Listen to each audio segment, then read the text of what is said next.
This is how we do it. This is the Guy Gordon Show on News Talk 760 WJR. Here's special guest host Kevin Dietz. Donald Trump has a message for America. The former president says his mission to make America great again is far from over.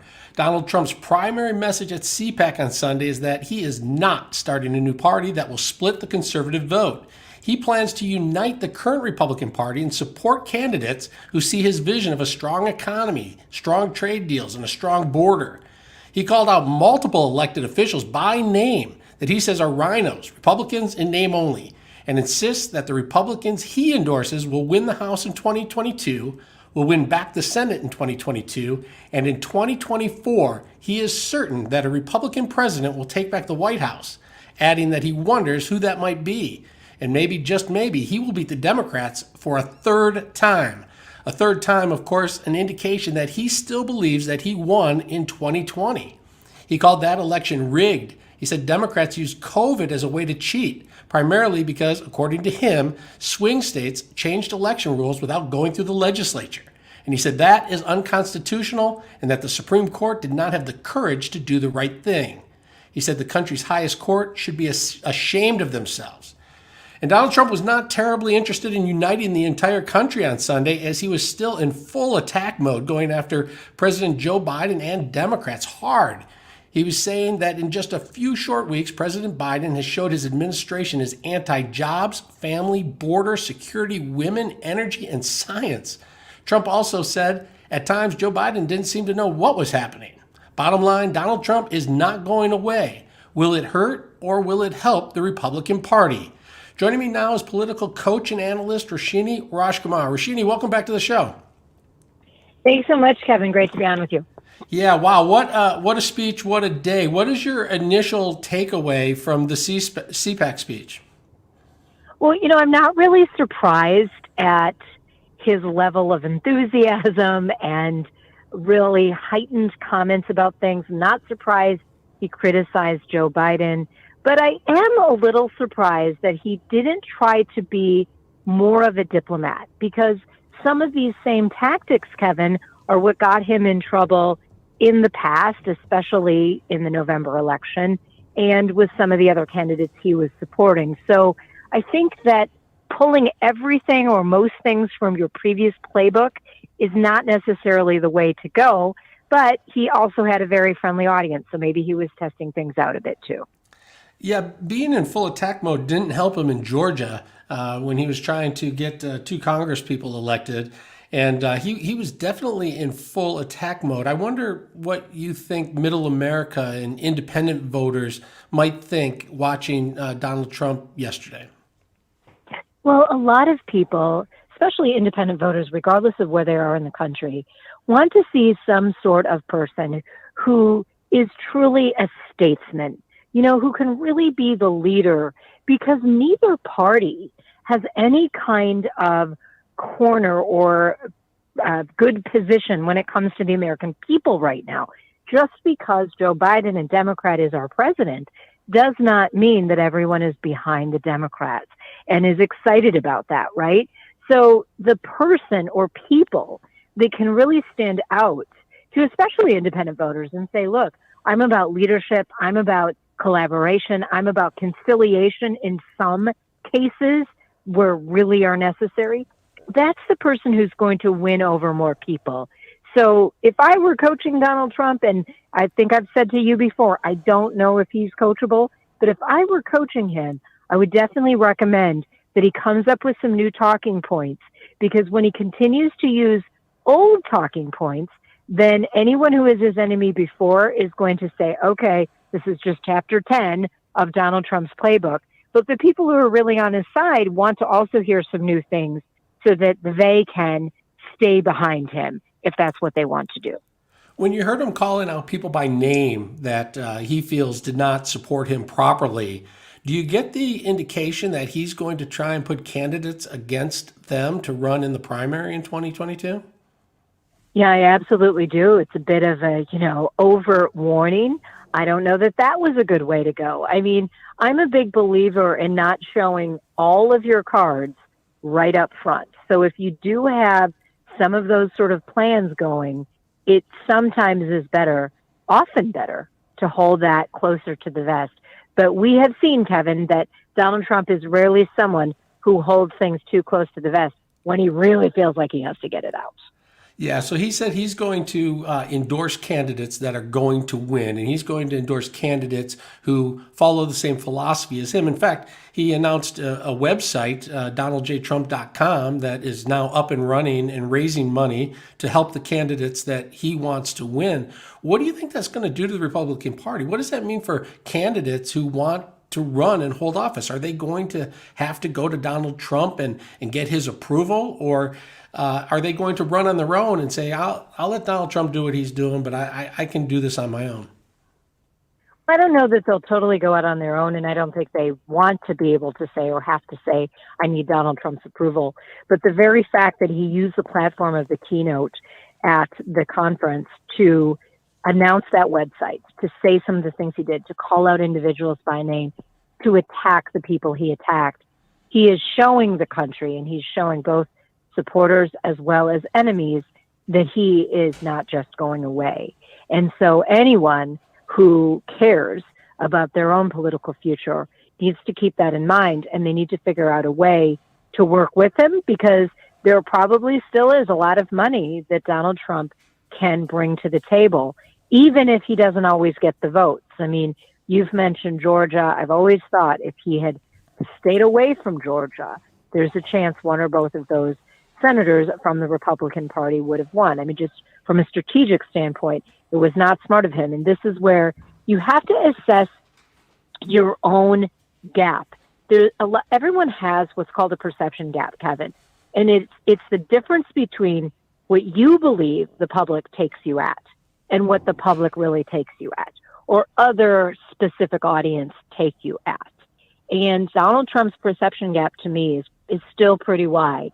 And he has not necessarily been one to be known for taking advice, but yet he has been talked about as someone who's loyal. So whoever he does still find are loyalists to him needs to have a real honest discussion as to what's his perception gap and how does he narrow it? Because to me, it's still pretty wide right now. He didn't pull any punches about the last election. He said it was rigged. He said that Democrats used COVID as a way to cheat. Are you surprised that he was that vocal about the past election?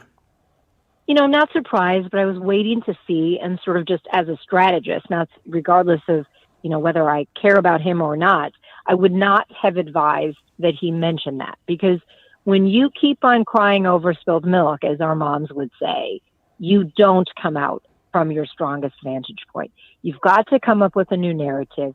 You've got to give both your followers as well as your doubters some new lines and a new vision for what you stand for. And just attacking whatever just happened isn't the way to go. It never is, whether it's politics, whether it's business, or whether it's life. Well, one thing's for sure, he is not going away. Roshini, we appreciate you coming on and giving us your perspective. Thank you, Kevin. All right. Your calls are next after the break. 1-800-859-0WJR, 1-800-859-0957. What did you think of Donald Trump's comments at CPAC? We'll find out right after the break. Right now, let's check traffic with Rich Lazinski. WJR Traffic First is sponsored by Amish Direct Furniture. Amish Direct Furniture carries a huge variety of high-quality handmade furniture made here in the USA. Stop by Amish Direct's new showroom in Sterling Heights and meet their knowledgeable staff, or shop online at AmishDirect.com. That's AmishDirect.com. Look out for a disabled vehicle on I-69 westbound after Pine Grove Avenue that's blocking your left shoulder. Your left lane is closed on I-75 southbound at the Jeffries for construction. That's causing delays back to Grand River Avenue. Expect slowdowns on Gratiot northbound between Frajo and 13 Mile. Repairs continue on that roadway, and traffic is getting by slowly on I-696 westbound between DeQuinder and I-75. Now, WJR Weather First from the Weather Channel. Here's your forecast. Well, last week we had all the clippers come down. This week, just high pressure settling in, and looks like a quiet stretch of weather here to kick off March for us. The numbers today close to average at 39 degrees this afternoon, and below average tonight down to 17. But 40s and 50s showing up for tomorrow and into Wednesday with sunshine. I'm meteorologist Scott Laurie. More on News Talk 760 WJR. Welcome home. to Magnolia by the Lakes, the gold standard. All right, we have Jerry and Mark watching and listening, it looks like. Ah, yes, our crew. They found us. Don't forget about those guys. Hey, Mark, how are you? What's going on, Jerry? Thanks for stopping in. So I'll take a look and find that story. Did you watch the socially distant Golden Globes yesterday? I didn't watch 1 second of it. I did Okay, go ahead and show, please. I did go to Twitter to see that Schitt's Creek was doing well and some other people were doing well, but I didn't even turn it on. Well, it's odd because, we've been in this pandemic, so you'd think that I would have seen everything, but literally the only thing I saw that was nominated was Schitt's Creek. So obviously I was rooting for that show because I enjoyed it, but everything else I'm like, and it seemed like it was the year to be British. There's some guy who won an award. He was in the same category as Jason Bateman, Al Pacino, and Bob Odenkirk. And I said, the British guy's going to win this because everyone who's won is British, and he won it. Well, what's that show everybody loved? Bridgerton or something like that? Yeah, Bridgerton. That wasn't nominated, but I'm wondering if it was if it came out too late. Oh, like maybe it's next year's. Yeah. Tiger King got robbed. I didn't see one dang nomination for Tiger King. Oh, really? Yeah. But was that really something? I don't watch any of these award shows like that. But is that really a surprise? No, but once upon a time, things that got nominated were things that people actually saw. Yeah, there's so many. I mean, there's so many different services now. I don't know how you can watch half of this stuff or know all of the things that are going on. It would be really tough to be a TV critic. I saw on something, Twitter or social media, that the woman who from The Big Bang Theory was there and she was nominated for something, and she was crying Flight about Attendant on HBO, which I'd never heard of until now. I saw that. I'd never heard of it, but I would go see it. I would go see it. I would turn it on, but now I won't remember that. I won't remember it, but I would go see it. Maybe that's part of the thing. If you get nominated, people will print off the list of the nominees and start watching those shows. I'm sorry, this is a dumb question, but is the Golden Globe shows or movies or both? Everything. Both. That's one that's like everything. So you get movie stars and TV stars, and that one is supposed to be the fun one. They serve a lot of alcohol at it, and people say all kinds of things. But that's the only one where everybody's kind of combined. So you get TV and movie stars together. Okay. Although now with HBO and all that stuff, everybody's a TV star. Mm-hmm. This is the Guy Gordon Show on News Talk 760 WJR. Here's special guest host Kevin Dietz. They kept saying, he's going to start a brand new party. We have the Republican Party. It's going to unite and be stronger than ever before. I am not starting a new party. That was fake news. Donald Trump is not going to start a new party, but he is going to support candidates to run for the House and Congress. And what's he going to do in 4 years when it's time for another presidential run? Who knows? I may even decide to beat them for a third time, okay? Beat them for a third time. A third time. He's pretty sure that he won the last election still. What do you think? Let's check in with our callers. The number is 1-800-859-0WJR, 1-800-859-0957. Let's start with Greg and Shelby. Greg, welcome to the Guy Gordon Show. Hey, KD, Mr. Positive. Great topic. Hey, real quick. Same rhetoric, different day. The man had the world by the you-know-what. Gas prices are going up. It's very, very sad that he just did not learn from his mistakes. He's got the, the New York, swagger, and he's uncoachable, like I told Laura. But it's very, very sad that we're back to square one. If he would just have some comity and that he would just be a little bit more nice to various people and things, he would get so much more done. And it's very problematic because I want him. I think I like his toughness, especially foreign policy and stuff, and getting things done. But the ego gets in the way. The ego is in the way, my friend. A lot of people like his policies. A lot of people like his ideas. But what do you think he's going to do for the party? Is he going to, by being here, by showing that he's not going away, is he going to split it? Is he going to hurt it? Or do you think that his support and his money will help the party? I think it's going to hurt because people are going to get tired of the old song and dance. They are going to get tired.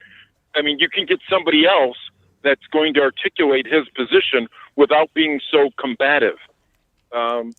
I just feel that it's going to split the party, but it's not. He's going to be a part of it, but it's not going to be something that he directly is going to be a part of. He's going to be behind the scenes, maybe manipulating a little bit. But it's very sad that it came to this, because he would have won in a landslide if he would have just been a nicer person.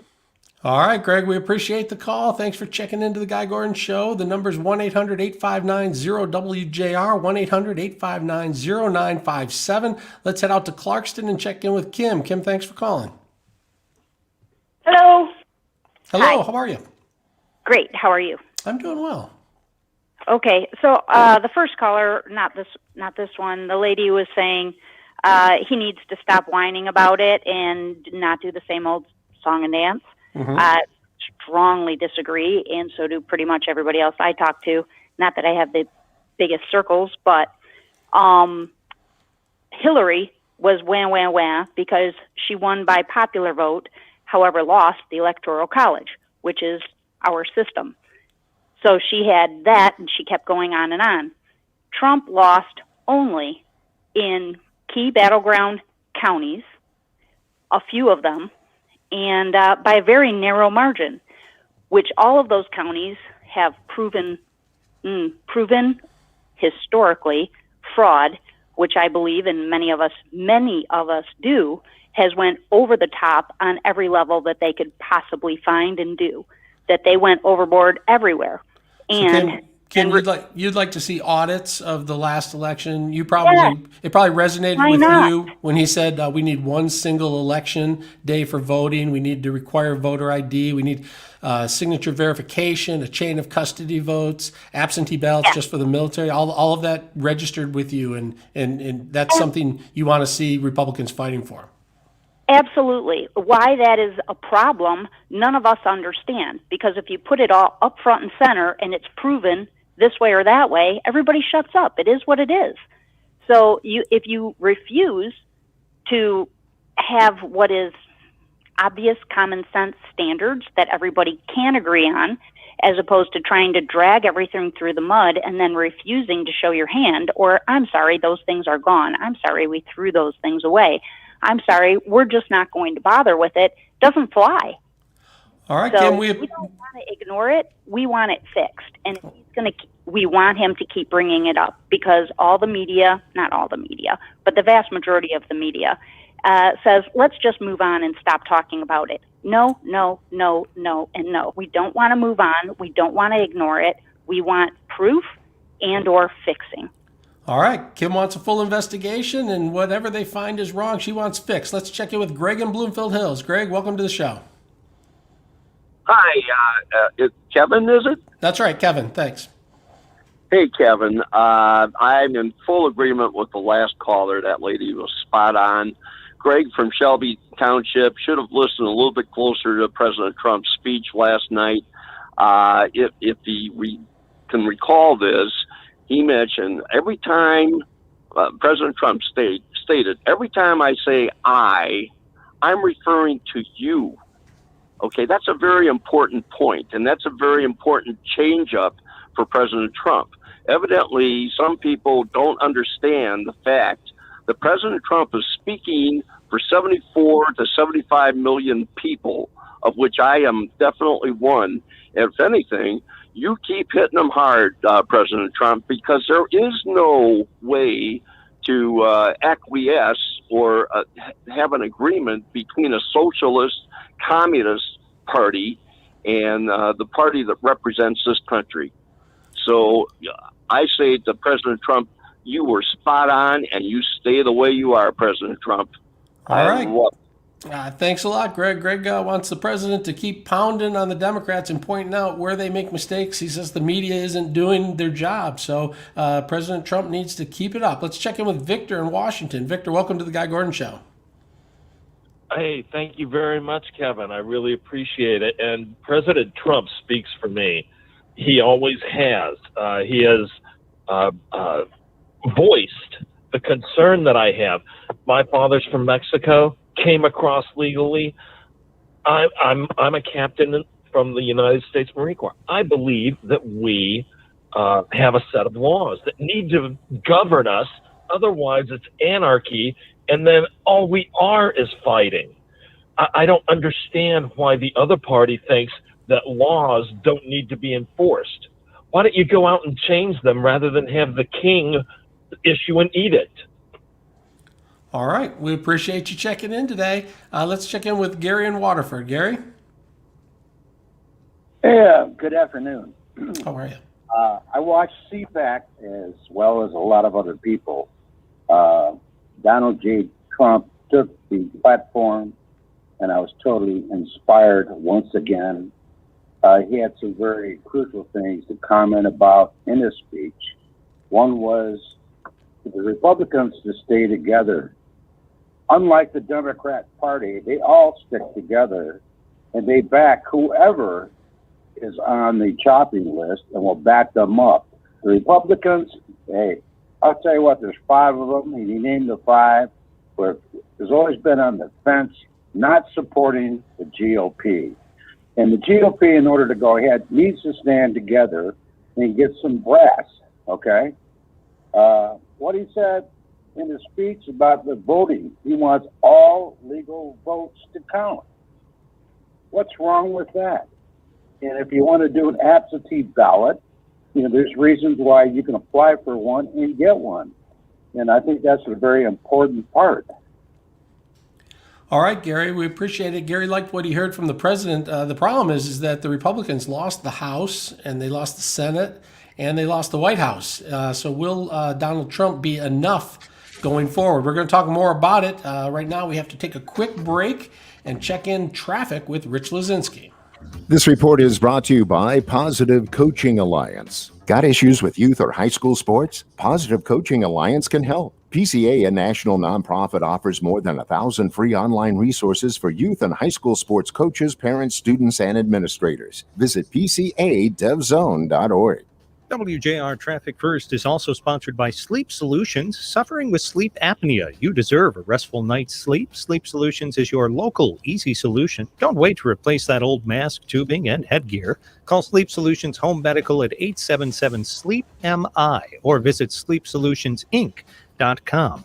We have an accident on the southbound Southfield Freeway after I-94 that's blocking your left shoulder. Another wreck on I-94 eastbound at Mount Elliott Street that's causing stop-and-go traffic from I-75. Your left lane is closed on I-75 southbound at the Jeffries for construction. That's causing delays back to Grand River Avenue. Expect slowdowns on Gratiot northbound between Frajo and 13 Mile as repairs continue on that roadway. Traffic is getting by slowly on I-696 westbound between DeQuinder and I-75. Looks like we also have some slowdowns on I-94 westbound between I-75 and Linwood Street, and also on I-75 northbound between 7 and 11 Mile. Now, WJR weather first from the Weather Channel. A mix of sun and clouds with biting winds. Winds can get up to 40 miles an hour today. It's 35 degrees right now. I'm Rich Lazinski, WJR News in about 1 minute. With PatriotSoftware.com, accounting and payroll, keep your time in line. I remember the cut this time. I know, you surprised me. I was going to call for it and see if you were around. I know, we started talking about Tiger King, and I was like, oh, I have to play this for Kevin as well. I also apologize, Kevin. I cannot spell today. Oh, that's okay. I don't know how to spell it. I think I've only had one glaring error here, but there's been quite a few that I've caught myself, and backspace, backspace, backspace. If you were correct, I wouldn't know. So it's a good day to be spelling incorrectly. Between us, you only have to spell it well enough so we get like the general idea. Yeah, but sometimes that's even questionable. Yeah. Yes. Suzanne's watching as well. Welcome, Suzanne. Yes. I'll leave her out. Relative of yours? Yeah, sister. Oh, so you met through mutual parents. She never wants to listen to me when I'm around her in person. I don't know why she's tuning in today. Probably so because she could turn you off at any time. Right, yeah. Yeah. That mute button is the savior. All right. I didn't know Trump's CPAC speech would light the phones up. I guess I should be surprised. No, I'm not surprised. It was, it was interesting. People weren't exactly sure. People, after he was done, people say, "Oh yeah, that's what he was going to say." But going in, I don't think people knew exactly what he was going to say. And the fact that he's going to raise a lot of money and decide who he's going to help and who he's not going to help, especially by calling out people specifically that we're not there for him. It looks like he's going to take on Republicans first and then take on Democrats in the general. Yeah. I think he was telegraphing that, before he kind of, I don't want to say went underground, but before, he got his Twitter taken away from him and everything. I think he was telegraphing that. To me, it sounded like a classic Trump speech, kind of his greatest hit, so to speak. Also, that woman from Clarkston kept faking me out. I kept thinking she was done, and I'd bring her down and bring her back up. That happens sometimes. For sure. Oops, hold on a second.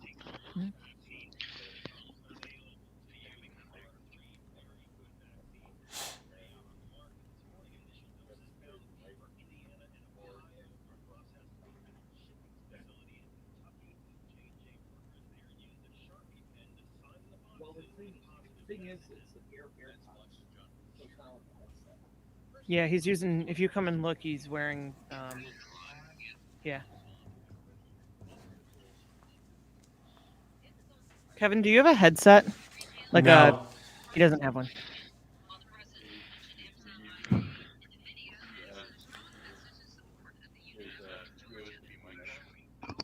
No, you're using the AirPod. Are you using the AirPods, Kevin, as a mic, or do you have a USB mic? I have Yeti. I'm using Yeti. Oh, okay. So what should he do with the Yeti, Ray? Try bringing the Yeti a little closer to you there, Kevin. Okay, well, we're getting some echo. Yeah. Testing 1 2 3. Let's see. Here, I'll put it in queue here. Check. Testing 1 2 3. Testing 1 2 3. What's that? Maybe bring it a little closer. Testing 1 2 3. Testing 1 2 3. Check.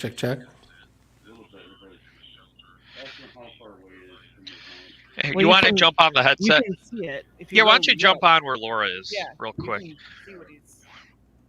We have a special guest coming in here, Ray. Nice. Kevin, this is Ray. Ray, what's going on? What's up, dude? We have some audio echoes. Yeah, because I just got a text from Mike Wheeler that you sound a little thin. Okay. Do you want me to adjust this? Does that help? Testing 1 2 3. Check. Put the mic more in front of you and bring up your gain a little bit. Testing 1 2 3. Audio check. Test. Is that any different? Isn't the gain knob like in the back of your mic? Oh, maybe. By the way, Ray does have a head. Testing 1 2 3. Check. Testing 1 2 3. Oh, check, let me put it. Check. Testing 1 2 3. Audio check. Test. Sounds okay to me. Yeah. All right, I think we got success here. All right. We'll roll with that. Okay. A little behind the scenes peek for the Facebook and YouTube audience. No.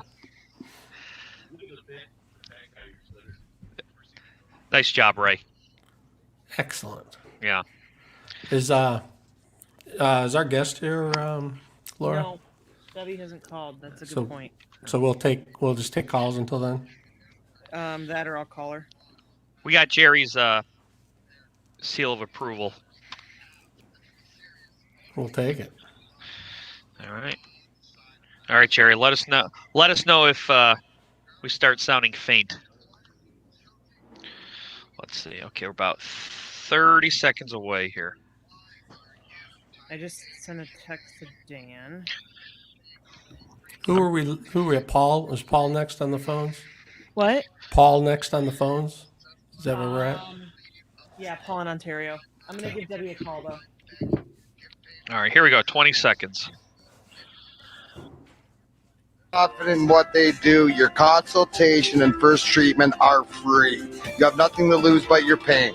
So what are you waiting for? Call today, 248-879-1100, or visit painfreelifecenters.com. Tell them DMAX sent you. This is The Guy Gordon Show on News Talk 760 WJR. Here's special guest host Kevin Dietz. Is Donald Trump's speech going to help or hurt the Republican Party in 2022 and in 2024? Let's stay with the phone lines right now. Paul in Ontario, thanks for staying on the line. Oh, hi, Kevin. Thanks for having me. You bet. I watched the speech last night, and I thought it was very articulate. It was enthralling. Donald Trump was very astute.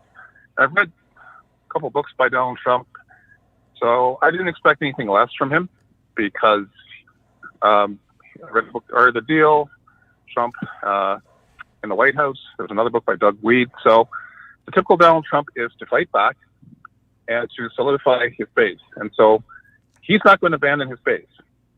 People have abandoned him, the people that are obviously the rhinos and the Republicans. And so he's got a message for those people. And he said it very clear last night, paraphrasing, and he named some people that, you're finished, you're done, you're fired. I guess that's his famous words of his show, The Apprentice. And so that was very clear. He's going to come back roaring, very strong. And I think that people should never underestimate Donald Trump.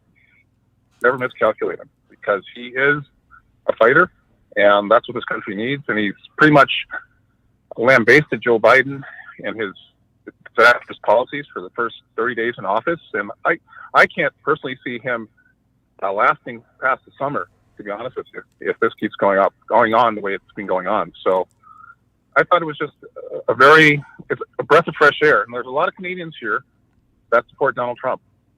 And we communicate all the time. So I think I'm excited, really. All right, Paul, we appreciate your call. Obviously, Donald Trump is not going away, so we're going to deal with him for better or for worse. We're going to take more of your calls, but first, we want to switch up for a minute and talk a little bit about the stimulus, the $1.9 trillion stimulus plan that was passed by the House and is headed to the Senate. And joining us on the line now is Debbie Dingell. Debbie, thanks for taking a little time out of your day to talk about this. Kevin, it is always good to be with you, and I hope you're doing okay. I am. I'm doing great. This is interesting. One, it was passed very early in the wee hours of Saturday morning, and not surprisingly, there's a difference of opinion on it. It seems Democrats say this is exactly what the people want. It's what they need. It has to happen. Republicans are saying it's too much money and there's way too much pork in it. Why don't you tell me about how it came to be and how much bipartisan talk there was or wasn't as it was put together? Well, there was a lot of conversation with people across the aisle, and there's been discussion for literally almost a year about what is needed. And the chair of the Federal Reserve, who is a Republican appointee, has said for months that the economy needs to be stimulated, that we need to invest to protect America. So I'll summarize what I think the bill is that we passed this weekend is to get shots in the arms of people, to get money into the pockets of people who have lost their jobs, who are scared, who are worried about food on their table and whether they're going to be kicked out of their homes because they can't afford to pay a mortgage or the rent. We want to get children back in schools, and we want people in jobs. And that's what the focus was of this bill. And there are a lot of people out there trying to spread a lot of mistruths, and what they are saying is not true. And I think that if all of the polling shows that people want help, that they were looking for the kind of help that was in this bill. So some of the positive things: unemployment benefits of $400 weekly, $350 billion in aid to state and local governments, tax credits for children, provides money to reopen schools, like you mentioned. The Republican talking points seem to be this: there's still $1 trillion out there of unspent money from the previous coronavirus relief bills. They also are saying that only 9% of the $1.9 trillion bill actually goes to things like you said, vaccines and arms and testing folks and contact tracing. What do you say to those who are putting that storyline out there? So I'm going to tell you first, point blank, that it's very misleading. And by the way, there have been a number of fact checkers across the country who have said that that's not true.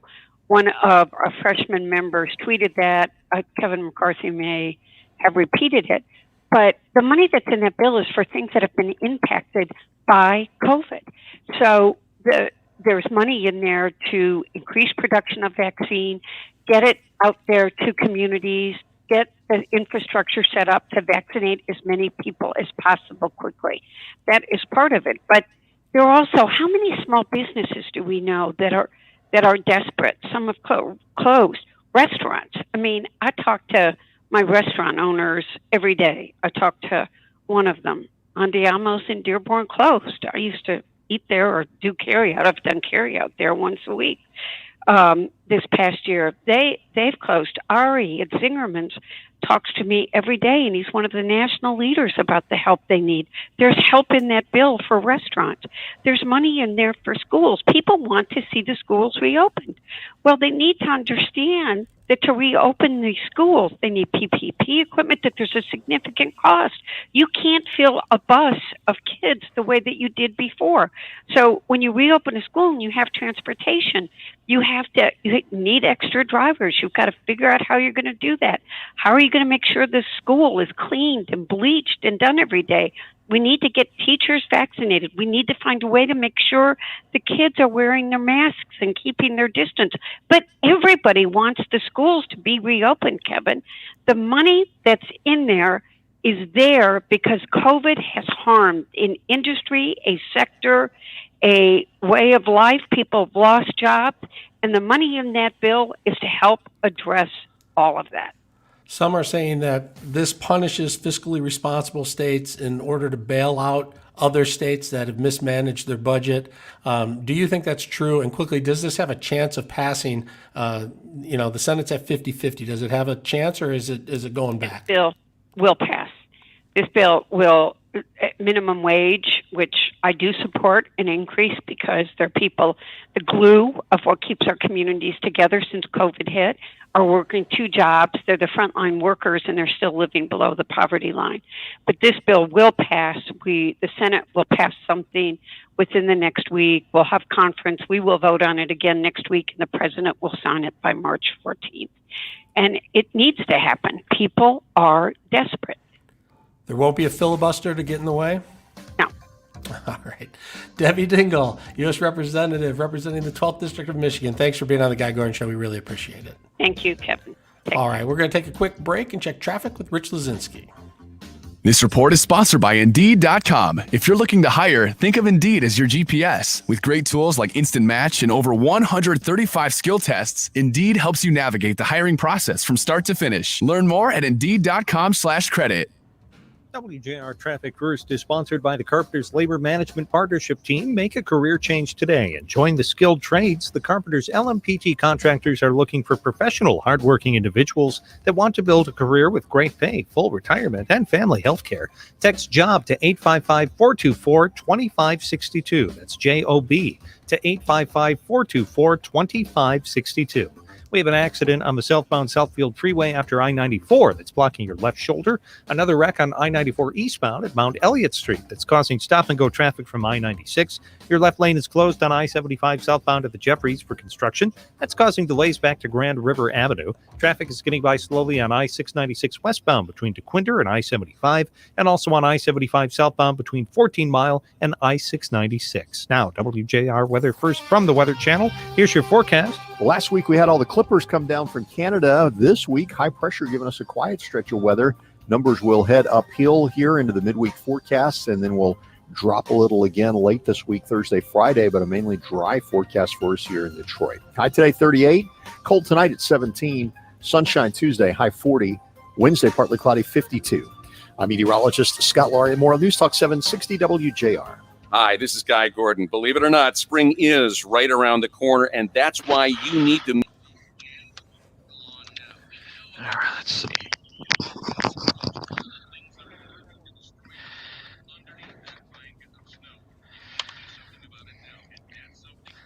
Let's see. Mark Gardner's not sold on the stimulus package. Yeah. Lies. Carol's not too happy there. She seems skeptical. It's a lot of money. My niece went back to school today. March 1st, right? Yeah, I guess that's when everyone's going back. Did you see that video of, I think it was a California Teachers Union president dropping his kid off at private school? No, I did see a headline on that. I saw the video.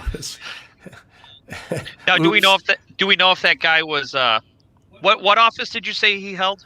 I believe he was the president of a teachers union in California, but I could be wrong. I think that's what it was, though. So I was going to say, was he for or against schools opening? If he's the president of the teachers union, he'd be against it. He had very strong feelings about schools not being ready to open. Yeah. Oops, not a good look. Yeah.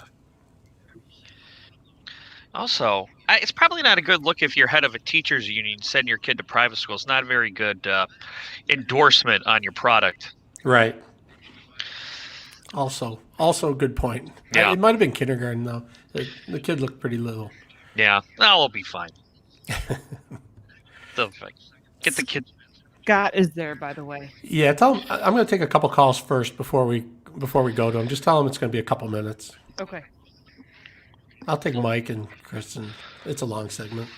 Lines are too hot. Too hot. On the phone. I feel guilty if people call in and we don't take them. Oh, really? We haven't corrupted you yet. Ask me how I feel after I take these calls. I need to reorder them, so okay. Let me do that.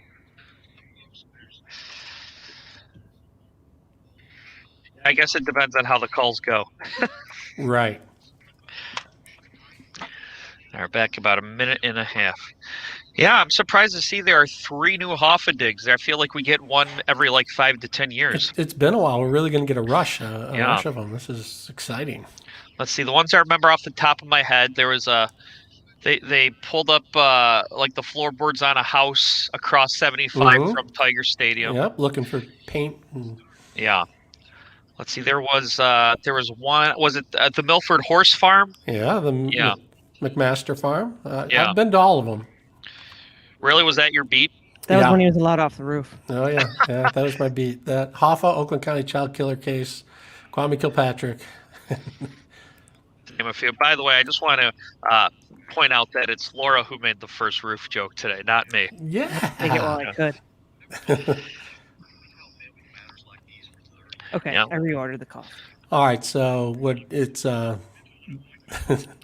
just so it's Paul is first. Is that Paul from Brighton? Okay, Paul. We did Paul, didn't we? Oh, no, we did Paul from Ontario. Okay. Mm-hmm. Yeah, we did a different I'm sorry, Paul. Yeah, I'm just new to this reordering business. It's so organized. Yeah. Well, I get the software wasn't made for it, so we just kind of do the best we can. Right. Here we come. 14 seconds here. So download the free Newsmax app on your smartphone now, or watch Newsmax on Roku, YouTube, Pluto, Zumo, and more. 30 million Americans watch Newsmax TV. So should you.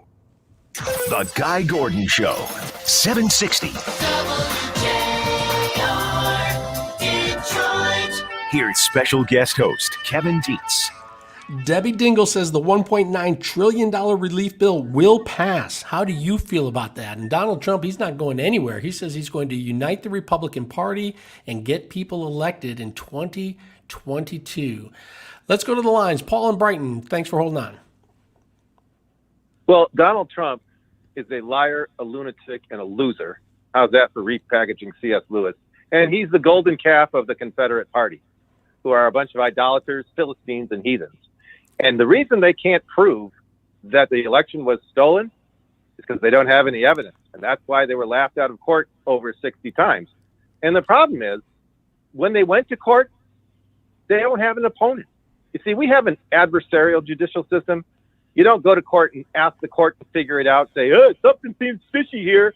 Trump was supposed to win and he didn't. No, you have to take somebody to court. You have to have an opponent and say, this person or these persons did something wrong. Now, my representative, Ann Bolin of the 42nd Legislative District, wrote a big op-ed in the January 17th Detroit Free Press. I responded to it, and the Free Press has yet to print it, which, by the way, is a little odd in terms of it being a free press, that they print the op-ed of the politician, but not the response from the constituent. That's not a free press. But what she alleges is that voters were disenfranchised. That means they were prevented from voting. So I called her up and said, okay, I've been prevented from voting because I didn't vote from you. How do you know that my ballot was not counted? And they said, oh, we didn't mean you. I said, well, who did you mean? Well, other districts.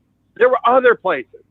I said, well, you have to prove who it is. And if you have knowledge, then you have to sue somebody. You have to say, or that these signatures were not validated. You have to say, this clerk's office, like say the Brighton clerk's office, did not certify these signatures on these ballots. And the Republicans never did that. They never took somebody to court. All right, Paul, we appreciate your call. It sounds like you're glad Donald Trump is sticking around. Let's check in with Steve in Rochester. What do you think, Steve? Well, thank you for taking the call, Kev. I think Trump's going to be too old to run again. However, what we got to realize is the country isn't working. We have too many career politicians. I'll leave it at that. And the country's not working, and you need to understand why, and I'll tell you real quick. Because we've got people that, like this guy, even though I don't agree with everything he said, he's right. They don't care about the constituents. They don't print what we feel. But if the country's not working and won't work until we get back to this one main principle in the Declaration, you can punch it into your search engine. You look up the laws of nature and nature's God, and you read what Blackstone defined on that. We're not going to be what we were when we founded. But I think Trump is great for the base. I think that our legislature also needs to look into our Secretary of State not acting with any statutory authority. They won't, because the politicians don't care. But we're not going to work until we get back to the founding principles, and until such time, we're going to be in this mess. Just listen to the callers, all of us. The angst and I guess I'd say even anger. But thanks for taking my call. You bet, Mike. Donald Trump may not be running for president, but his policies will still be around in 4 years. Kris in Kalamazoo wants to talk about Debbie Dingell. What do you say, Kris? Hey, guy. Sorry, Kevin. No problem. Guy. Yeah, Debbie Dingell really needs to lay off the Democratic crack pipe. She's a political hack.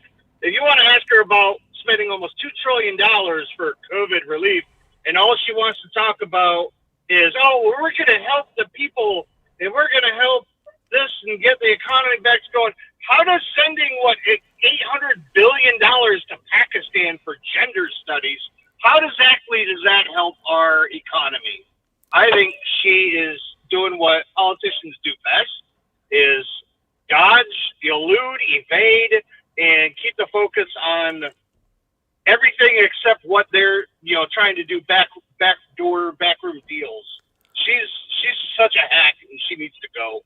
All right, we appreciate it. Let's go to Scott Burnstein. Scott Burnstein is our crime historian, Jimmy Hoffa expert. For those of you who have not followed this, we may get to finally see the Jimmy Hoffa files. There have been some official inquiries by politicians asking that the Hoffa files finally be released. And listen to this, there are 3 new digs for Hoffa scheduled for later this year. Scott, welcome to the show.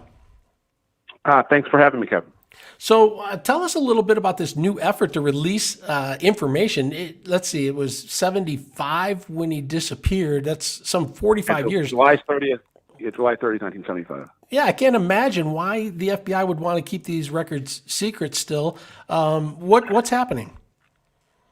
It doesn't make a lot of sense to me. I mean, I think that these documents should have been declassified probably on the 30-year anniversary, if not the 25-year anniversary. We're approaching the 50-year anniversary in a couple of years. This entire effort's been spearheaded by the people at Fox News Channel, their streaming service that has been doing a really exhaustive and very on point, in my opinion, investigation of the Hoffa case, known as it's like a 4-part series they're doing on Fox News Channel called Riddle, the story of Jimmy Hoffa's disappearance. I've been involved in it. So Eric Shawn and the people at Fox have really been have been at the forefront of trying to get the government to declassify these documents. And then I believe on Friday, a congressman from New York also put in a Freedom of Information request to try to get some of these documents to the public. Yeah, Lee Zeldin, he wants them released, and he may have the power to make it happen. Tell us about the 3 new digs for Hoffa and what the latest scoop is on where his remains might be. Well, I'd say there's 3 potential digs. 2 of them are going to be taking place in New Jersey. One at a former site of a landfill that was owned by a mob figure by the name of Philip Brother Moscato. It was called the PJP landfill. It's in Jersey City, New Jersey, connected to Tony Provenzano, who was the New Jersey mobster that Jimmy Hoffa was going to meet the day he disappeared, along with Detroit mob street boss Tony Giacalone. There's another dig that spawns from the PJP landfill from one of the owners of the landfill's sons claims that the body first was put under the ground at PJP, but then was actually moved a couple weeks later to Carlstadt, New Jersey. So those are 2 tips that the FBI is running down. And there's a more recent development from a documentarian who is looking at the possibility that Hoffa's body was taken to Ontario, across the international border between Detroit and Canada, and buried in a park in Ontario. All right, Scott Burnstein. Also, listen to this. The request for records also asks for a Bureau interview transcripts of high-level Detroit mobsters to believe to have been involved in the killing. We will get back with you, Scott, when more of this develops. We appreciate you coming on. Thanks for joining us. Let's check traffic with Rich Lazinski. This report is sponsored by Indeed.com. Sometimes a hiring freeze happens because you can't find the right people. So follow the warming trend to Indeed. They have tools to help you find the quality candidates you need to help your business. Learn more at Indeed.com/credit. WJR Traffic First is sponsored by Michigan's Great Lakes Bay region. When you go great in Pure, Michigan, you don't have to go far to find your best vacation self. Breathe fresh air on one of our regional trails, sample a taste at your leisure along our beer and wine self-guided tours, or browse our inviting shops and unrivaled antiques. For more rich inspiration and affordable trips, visit GoGreat.com. We have an accident on the southbound Southfield Freeway after I-94 that's blocking your left shoulder. Another wreck on I-94 eastbound at Mount Elliott Street that's causing stop-and-go traffic from I-96. And your left lane is closed on I-75 southbound at the Jeffries for construction. Now WJR weather first from the Weather Channel. A mix of suns and clouds. 17 for tonight. It's 35 degrees right now. I'm Rich Luzinski, WJR News in 2 minutes. It was a miracle the day this happened. We were just 2 nurses having lunch at Beaumont. Anne Marie Lopez proceeded to tell me the story of her daughter Charlotte, profoundly disabled, 9-month mentality. That huddle of 2 nurses grew to a group of 5 moms. I mean, I was a mother, 7 kids, and a nurse. Nothing about developing homes. A year later, a home was created. And then others for more people with intellectual and developmental disabilities. So we threw our address books together, and before the end of the night, people were giving us money. There we go. So that was scary, because that meant we had to do it. Today, thanks to those founders and other donors, Angel's Place has 20 homes and services. 100 adults. Your gift to Angel's Place will be matched dollar for dollar up to a total of $25,000. All right, looks like Kevin's figuring something out there. Student IT in to check the knobs on my mic, and she switched it to a different mic, or to a different setting. Say that again, Kev. Oh, I said my daughter came and checked my microphone and switched it to a different setting, so it may have been on the wrong setting. Oh, okay. Yeah, it sounds a little fuller. So I mean, know. it sounded okay to me, but They don't have any headsets and microphones around that building down there that they can send me. I don't know. Yeah, I don't know.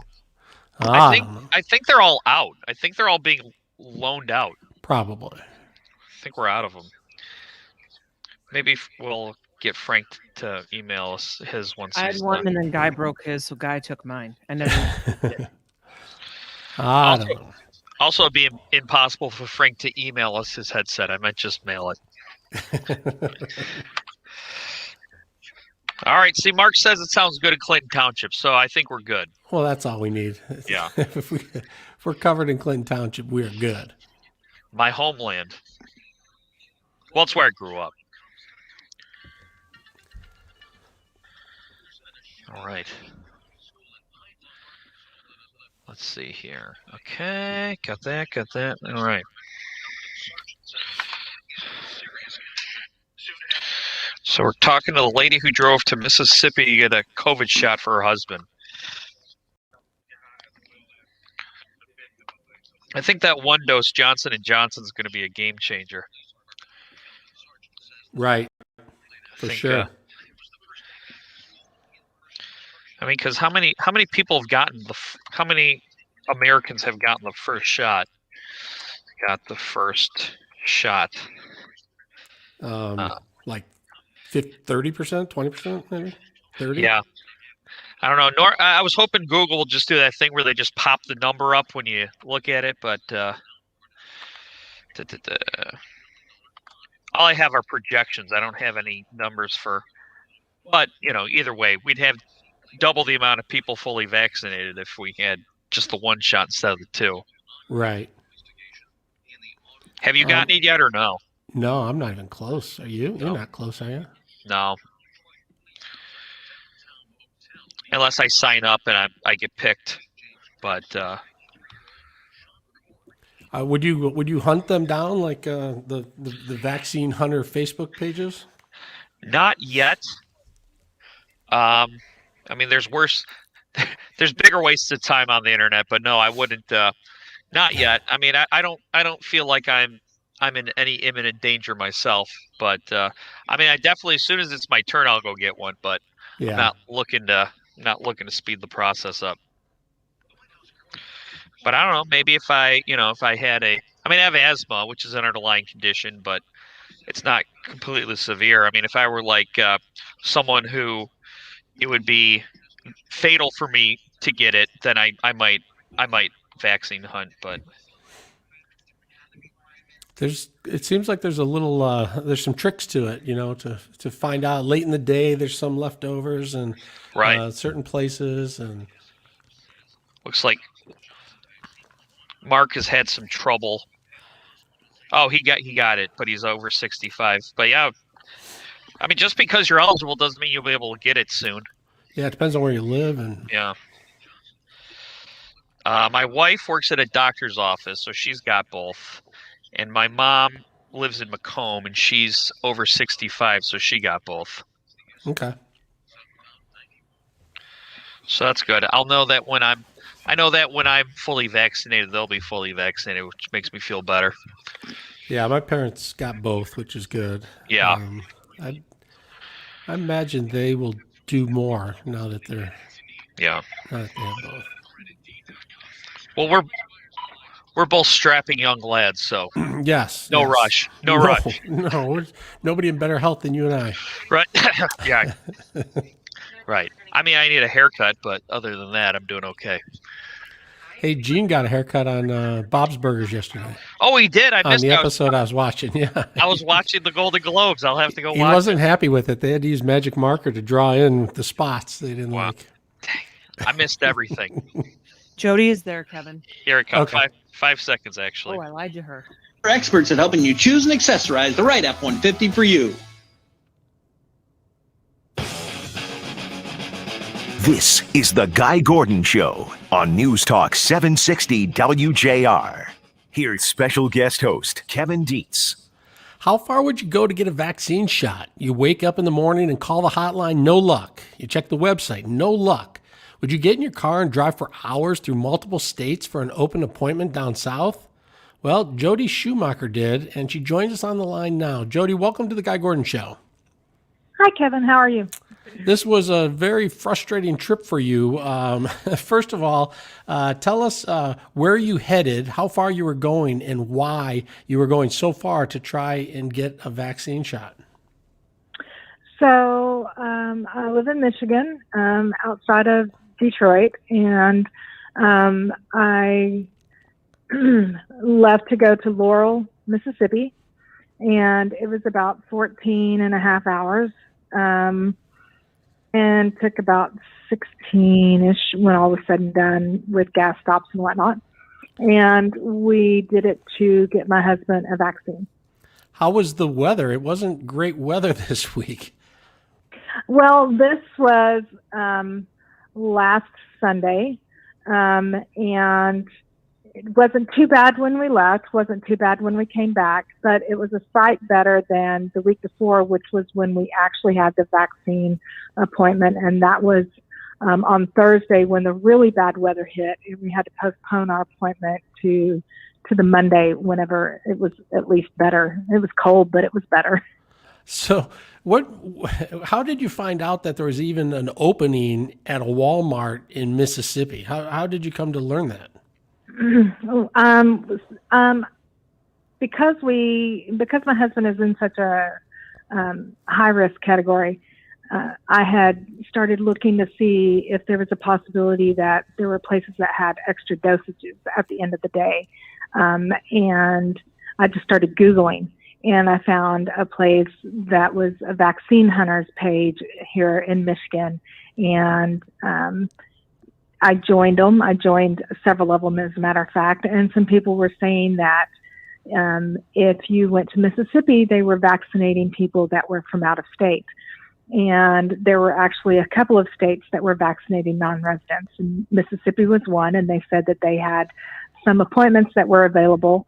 And so I signed him up and was willing to make that trip to get him vaccinated.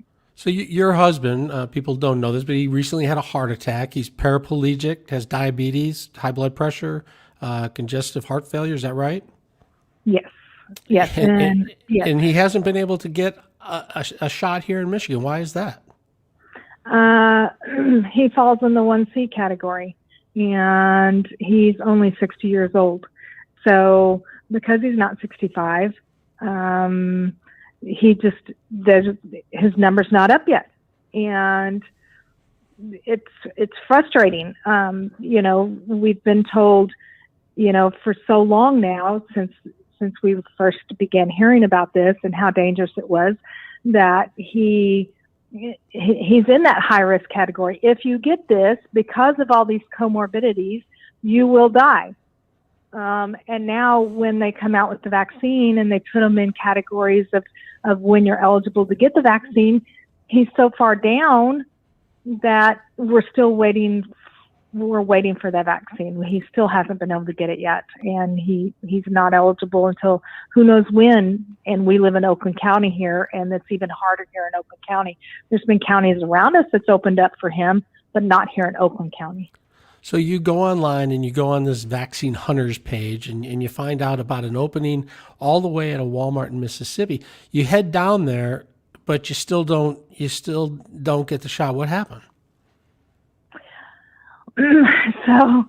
So had we kept our Thursday appointment in the really bad weather and almost killed ourselves to get there, I guess, we would have had an appointment because we had tons of doses.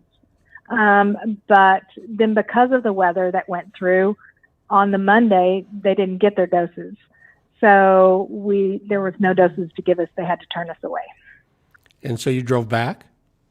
We did. There wasn't anything to give us. We couldn't do anything. So yeah, we drove back. That's absolutely heartbreaking. So what is the status now with your husband as it stands today? Well, fortunately, Saturday morning, there was a place that contacted us the night before and said that they might be able to get us in if they had some extra doses at the clinic. Saturday morning, we were contacted and said, "Come on in. We think we can help you." He did go in. He was able to get an extra dose, and so he has had his first vaccination. That's great. Where was that? What county was that in? It was in Oakland County. Okay, good. Okay, so he's able to get his first one. What has this been like since you've, first heard about people being able to get their shots and knowing your husband's condition, and it would just, be mind-boggling that he wouldn't qualify. Well, I can't say that I'm angry that other people are getting theirs. I'm not, but I'm frustrated that they're he sits here and there are other people like him that aren't able to get theirs. That means that they would die if they didn't have it. It's frustrating to see that they keep adding people to his category above him, and he's still sitting here without a shot, and he's not getting that call. And I've signed him up on so many lists, but because he's too young, he's not considered eligible. But because he has so many comorbidities, COVID doesn't care about his age, and it's frustrating. So I haven't been on any of these vaccine hunters pages on social media, but are we finding that other states do have enough or even have a surplus, or is it just that it's easier to get in when people cancel or something goes awry? I don't know how other states seem to have so many empty slots compared to us here. And I don't know why other states or other counties other than Oakland seem to have more slots than even us here. I know that Oakland isn't vaccinating people that's under 65. And I know that Ohio has more slots than we have here. I can't answer that because I'm not part of the government. I don't know how they're getting all these vaccines and we're not. I just know that we seem to be having a rougher time rolling it out here, and that's frustrating. And I also know that there's people sitting here that are in your 80s and in your 90s, and they can't figure out how to work our rollout system. They don't know how to go on the computer and work it. We have people coming on our site every day that say, I need to help my parents get a shot. Can you show me how? They may not live in our state, and they're trying to help their parents get it. It's frustrating to watch.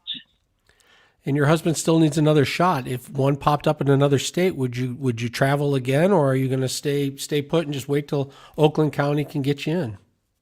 No, he qualifies under to get his second dose at the same place that he got his first one. So we won't have to do any more traveling, thank goodness. Wow, what a story. I applaud you for your efforts to try and get your husband his shot. Obviously, he's been through a lot, and like you said, if he doesn't have it, he catches COVID, he is at a terrible risk. So we're glad that you finally got in for the first one, and wish you well on getting that second one very, very soon. We appreciate you coming on the show, Jody. Thanks for joining us on the Guy Gordon Show today. Thank you. Thank you again for having me. I appreciate it. All right, what a story. Wow. Your calls are next after the break. 1-800-859-0WJR. 1-800-859-0957. Right now, let's check traffic with Rich Lazinski. WJR Traffic First is sponsored by the Construction Association of Michigan. CAM has been helping commercial and industrial contractors and suppliers grow since 1885, and now is the time to join. Join the most powerful network of construction professionals in the state, the Construction Association of Michigan. Learn more at buildwithcam.com. That's buildwithcam.com. We have an accident on the southbound Southfield Freeway after I-94 that's blocking your left shoulder. Another wreck on I-94 eastbound at Mount Elliott Street that's causing stop-and-go traffic from I-96. That accident on M14 eastbound at Sheldon Road is cleared. Your left lane is closed on I-75 southbound at the Jeffries for construction that's causing delays back to I-375. Should be done by 6 p.m., though, and expect slower conditions on I-75 northbound between McNichols and 11 Mile. Now, WJR Weather First from the Weather Channel. Here's your forecast. Uphill climb to the numbers here into the midweek forecast with some 40s and 50s for tomorrow. Don't have a lot of fronts this week. Most of the fronts have been pushed either far to our south or far to our north up in Canada, and high pressure kind of in charge this first week of March for us. A crisp day today, high 38, low tonight, cold 17, and then sunshine Tuesday, high 40 degrees, Wednesday, partly cloudy, 52. I'm meteorologist Scott Laurie, more on News Talk 760 WJR. Why is it that some homes sell right away and others? Well, whatever your daughter did, Kevin, it actually sounds much better. Oh, really? Okay, good. Yeah. That's It's hard to tell until we kind of put it through the speakers because, everything kind of sounds the same coming through my little $12 Target headphones here. I'll have to take a picture of it. Yeah, because there's not, I don't even hear any echo on that at all. It's almost like you're in the studio. Really? Wow. Yeah. Okay. Yeah. All right. Who knew? Who knew? Well, some people knew because people couldn't hear me in the beginning. Yeah. Maybe she get a job here. Well, Jody's situation is exactly the situation I described as to what would get me to go to another state to look for a vaccine. Yeah. Wow. What a story. And they drove all the way down there and then didn't get it because of the weather. Yeah. Stopped some of the shipments. It's crazy. Yeah. Well, he's a lucky guy to have someone looking out for him and going as far as he as she did. Right.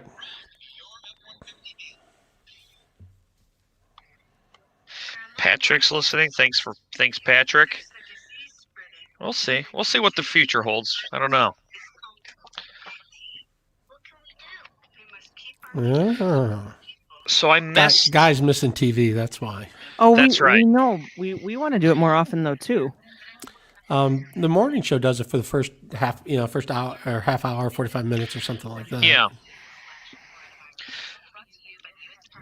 Yeah. It's not a everyday thing, but we always found it to be a great supplement. It's a lot of fun here in these between segments. Yeah, we actually get to see you since we don't see you in person anymore. Yeah. Right. Yeah. I'm the only one actually on this that looks like I've gone through a quarantine. You guys look like the world is just going on like normal. It's just hitting you. Right. You just caught us on a good day. I think we cleaned up today. Your mom's listening, Mike. Oh, there she is. Hi, Bar. Yeah. She made a $50 donation to the Bed of Bread Radiothon. Yeah. Was it while I was on my 7 minutes of 7? Yeah. Yeah. It wasn't called 7 Minutes in Heaven. It was called 7 Minutes with Kevin. Yes. It was. Yeah. Wait for an hour and 45 minutes and boom, go. Yeah. Just in case we need it. That was fun though. Steve, we'll let you know. We'll let Stets know you missed him. Yeah, Mark's one of our regulars whenever. See, it's great. The same people kind of find us when we pop up. Right. Which is nice. All right, back in 25 here. Oh, okay, we're doing calls here.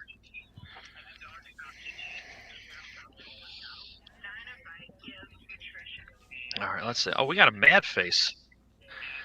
Alexander Gefter is no fan of us, it appears.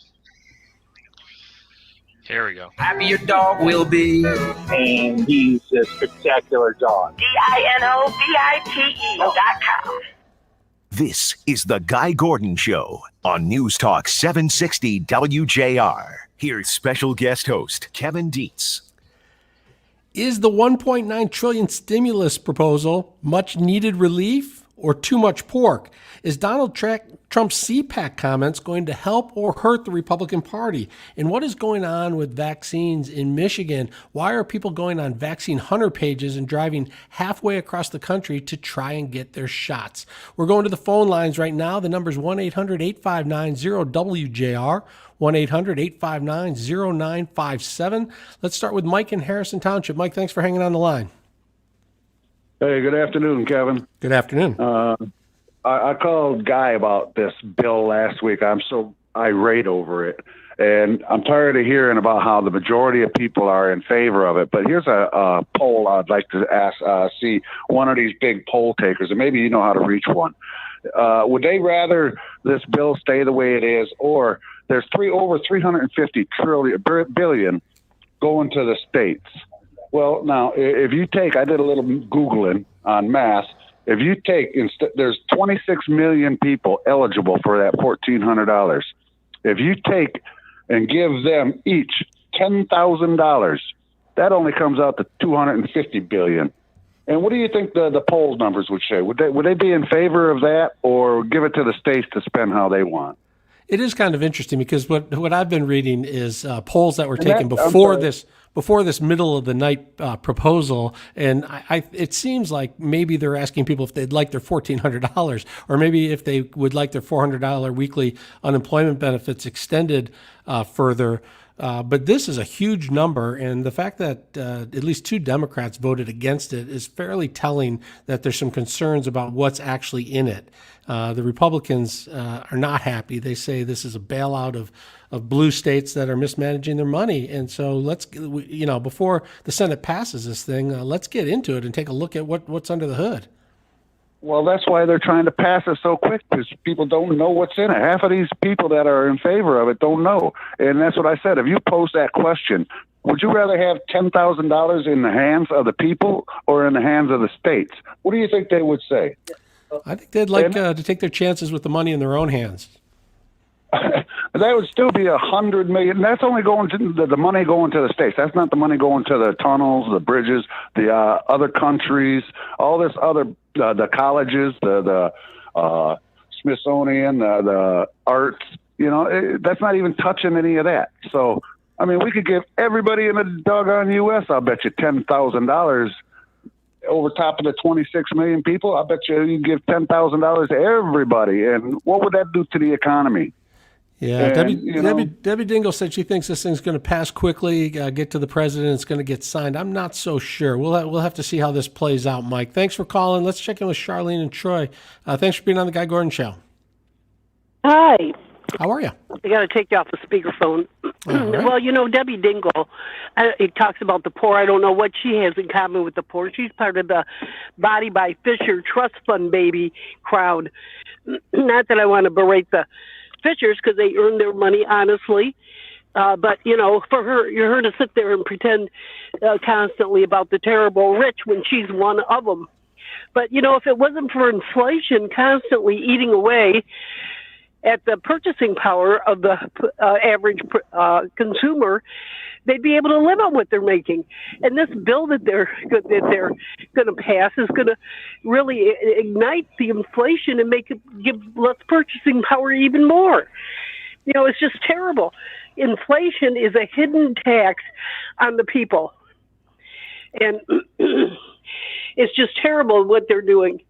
And they keep saying, well, this is going to go on our grandchildren. They're going to have to pay this. No, they're going to collapse the economy well before that. And when you can't buy food, you can't get gas, and you can't heat your home, and you don't get water, then you're going to understand the significance of what's going on here. All right, Charlene, we appreciate you weighing in. Not a lot of optimistic out of Charlene and Troy. The number is 1-800-859-0WJR, 1-800-859-0957. Let's check in with Tim in Ontario. Tim, thanks for calling the Guy Gordon Show. Are you there, Tim? Yeah, I'm here. How are you, Kevin? I'm doing great. Thanks for calling. Good. Kevin, I listened to Trump yesterday, and I thought he didn't go far enough. I thought he was pretty tame. You would have liked to see him go farther. I guess there was a lot of things he said that I was glad to hear. I was glad to hear that he was going to continue to fight for his policies. I was glad to hear that he was going to fight for the economy and for strong borders and a lot of areas that he had worked really hard on that he felt were going to be dismantled quickly by the Biden administration. What I didn't love is I'm not sure that I loved him calling out people by name that disagreed with him. I'm worried about if he will split the party, even though he said he was going to stick around to unite the party. I'm not sure if there's people who are looking to go off in another direction. there's going to be some sort of split. And how do you reckon with the idea that they lost the House, the Republicans lost the House, lost the Senate, and lost the White House? And if you reload with the same person and the same talking points, can you get there in 2 years and in 4 years? Well, you know what? When Joe Biden puts these policies, when these policies that he's signing go right into effect, I think you're going to see the House go back to the Republicans, and I think you're going to see the Senate go back to the Republicans. Well, that's what Donald Trump's hope was. He started that new website, donaldjtrump.com, to raise money. He said he's going to support conservatives who think like he does and supported the policies he did, and he's going to make sure that the Republicans win the House and win back the Senate in 2 years. And he left the idea of whether he's going to run for president open or not. That's a long ways away. The most important thing is what happens in 2 years. Tim, thanks for calling from Ontario. We appreciate it. Let's check in with Suzanne in Ann Arbor. Suzanne, welcome to the Guy Gordon Show. Oh, thank you for taking my call. I was just calling to see if we know how many members of Congress and senators have received the vaccine and their staff. And state of Michigan, our executives there, the state level. Do you know anything about that? Well, I think a lot of them qualified to be at the front of the line, for better or for worse. I don't know the exact numbers. I can look that up for you, but I believe a lot of politicians. Like Elena Slotkin's not 65, and from what I understand, all the staff members also received the vaccine, and telling people that people are desperate to find it, and seems like those people would have definitely taken a back seat to their constituents and the people who supported them. Yeah, well, the story we heard from Jody Schumacher was just really frustrating. Her husband suffers from multiple situations and issues, and clearly needs a shot. And when you think about who is in front of him, it makes you worry a little bit. And so even if politicians are essential workers and qualify, I'm not sure maybe all of them should be getting them, if in fact they are. It's pretty troubling to hear a story like hers. I agree. I just hope people keep note of who made it possible for themselves and their staff to get these shots. Who maybe didn't necessarily qualify, weren't the right age. I appreciate it, Kitty. I'll take a look. I'll see what the rules are and who's gotten them and who hasn't, and we'll report it later in the week. I appreciate your call. Let's check in with Mike in Canton Township. Mike, welcome to the Guy Gordon Show. Hi, Kevin. Hi. I'm in Clinton Township. Oh, I'm sorry. The Republicans didn't lose the House. They didn't have the House. You can't lose it if you don't have it. And they actually gained, I think, 14 seats. Say that again, Mike. The Republicans did not lose the House. They gained 14 seats. Correct. They didn't have the House in the first place. That's correct. They actually improved their lot. And Donald Trump did mention that. He said that the people he supported got elected, and he plans to support more, and that he plans to help win the House. They moved forward, not backwards. You're right. I appreciate that. All right, Mike, thanks for checking in. We're going to take a quick break and check traffic with Rich Lazinski. This report is sponsored by Exergen. Accuracy matters. Get a $5 rebate by trading up any non-contact thermometer toward an Exergen purchased at any retailer. Accuracy matters, especially when it comes to checking for a fever. Exergen's accuracy is backed by published, peer-reviewed clinical studies. Details at exergen.com. WJR Traffic First is also sponsored by Primetime Testing Laboratory in need of autonomous or electrical vehicle testing. Primetime Testing is the industry's best and complete automotive testing services from component level to full vehicle. For your next automotive project, get a free quote at PrimetimeTestingLab.com. That's PrimetimeTestingLab.com. That accident on the southbound Southfield Freeway after I-94 has cleared. Another accident on I-94 eastbound at Mount Elliott Street. Your left lane is closed on I-75 southbound at the Jeffries for construction. And we have slower conditions on I-75 southbound between 14 Mile and I-696. Now WJR weather first from the Weather Channel. 35 degrees. I'm Rich Luzinski, WJR News in 1 minute. The market is constantly changing. The Marketplace Minute keeps you up.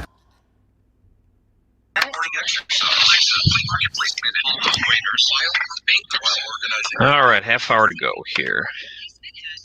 Tom, you're breaking up on me. I'm gonna have to Mike, you make it sound like you don't want to be here. I don't understand.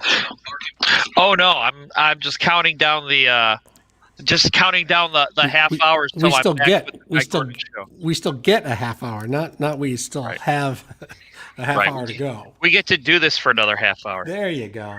Yeah. I could come out of the dark. I've been sitting in the dark all day. I don't know why. Oh really? I thought you were going for like intellectual serious or something. Yeah. I don't know what I'm doing. Obviously. Yeah. We proved that over and over again. Well, if we haven't caught on by now, we weren't going to. All right, let's see here. I keep showing off my pecs. I hope not. I'm trying to keep it from the neck up, but thanks for noticing, Patrick. I don't know. I figure my two camera shots are here or here. That's Wilson from Home Improvement.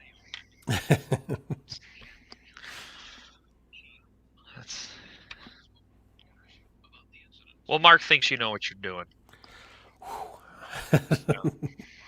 Fake it till you make it. We're early here, but Cheryl Loveday is on the phone. Okay. Sounds good.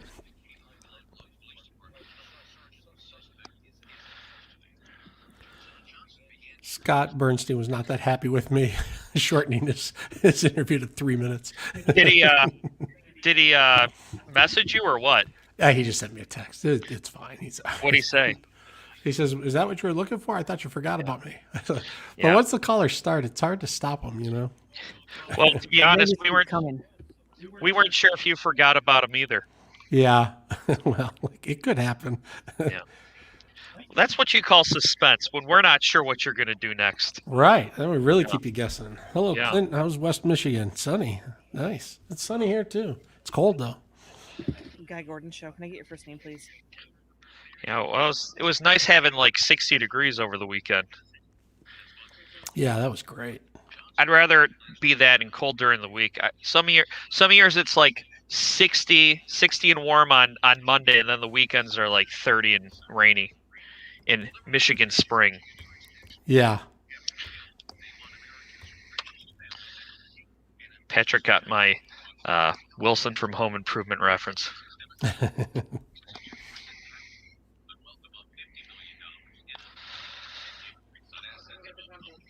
see here. Yeah, the calls have been hot today. I have that ability to upset all people. Yeah. You're very polarizing. Yes. Yeah. That's what happens when you let people speak their opinion. It upsets somebody else who then needs to speak theirs. Yeah. Well, it's good. It means we have different viewpoints listening to the show. Yes, I like that. Yeah. Once you get Paul from Brighton going, though, you can't stop him. You might as well just go get something to drink.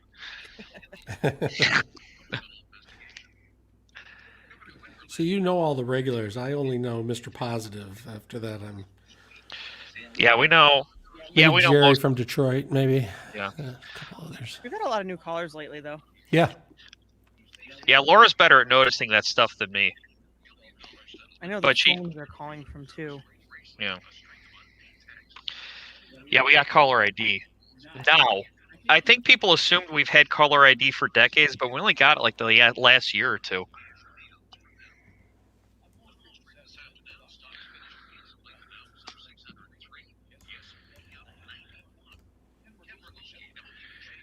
All right, 1 minute here.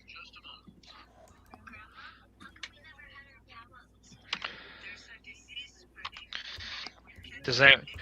No, Mr. Positive is. You know what? He's all over the place. He's not just WJR exclusive. Yeah, no, I know. He's on other stations too. I think he's the first locally syndicated radio caller. I was a guest on 1210, and there he was. Right. We'll hear Ken from Livonia and August from White Lake on Rush's show. Oh yeah, quite a bit. I mean, there's an art to this. I really don't know. If someone were to come up to me, they and get say, in on the national shows. They get in on yeah, Rush? Wow, yeah, quite a bit. 15 seconds here, and then we feel cheated on. To watch our distance, wear a mask, and avoid crowds. Learn more about vaccines and what you can do to help slow the spread at cdc.gov/coronavirus. Brought to you by the U.S. Department of Health and Human Services. This is The Guy Gordon Show on News Talk 760 WJR. Here's special guest host Kevin Dietz.